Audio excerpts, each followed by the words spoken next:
व्यासपीठावरती माझे असलेले सहकारी उमेदवार बंधू, मी सगळ्यांची नावं घेत नाहीत, आपले अध्यक्ष मार्गावर आहेत, आमच्या तिघांनाही बोलायची वेळ दिलेली आहे, व सर्व माझ्या माता बंधू सर्वांना माझा सप्रेम नमस्कार।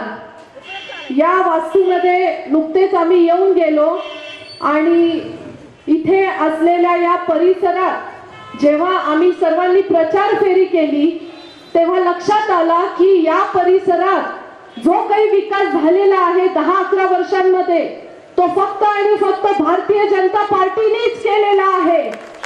आमदार विजय देशमुखांच्या अण्णांच्या मार्फत झालेला, आपल्या माजी नगरसेविका पाटील अंबिका पाटील ताईंच्या मार्फत, संजू अण्णांच्या मार्फत जो काही विकास झाला तो आम्ही डोळ्यांनी पाहिला। या विकासामध्ये आपल्या सर्वांना माहिती आहे, आपले आदरणीय पंतप्रधान नरेंद्रजी मोदी साहेब असतील किंवा आपले देवाभाऊ असतील, हे फक्त बोलत नाहीत तर ते करून दाखवतात। आता आपण सगळे म्हणतोय पाणी विषय आहे, विमान सेवा विषय आहे, IT पार्क आहे, हे सगळं करणारा फक्त आणि फक्त भारतीय जनता पार्टीच आहे। आता आपल्याला सगळे इकडून येतात तिकडून येतात, मला एक मत द्या, तुम्हाला एक मत द्या, ही पार्टी जुमला पार्टी आहे, ही काय लाडकी बहीण चालणार नाही, असे बरेच जण आपल्याला भेटणार आहेत।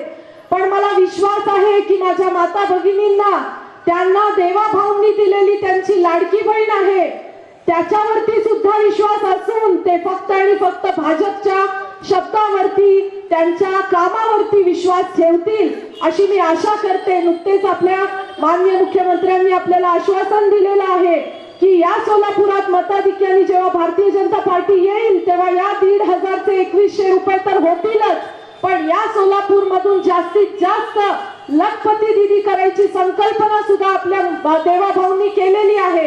अशी अनेक विकास कामं, अशी अनेक विश्वास, पारदर्शक आणि लोकाभिमुख जर कुठली पार्टी असेल तर ती भारतीय जनता पार्टी आहे।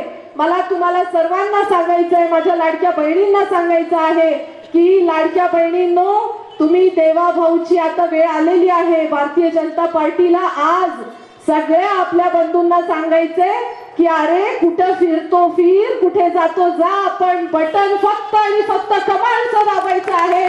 धन्यवाद। मी पुढच्या आमच्या उमेदवाराला संधी देते। धन्यवाद। जय हिंद, जय महाराष्ट्र।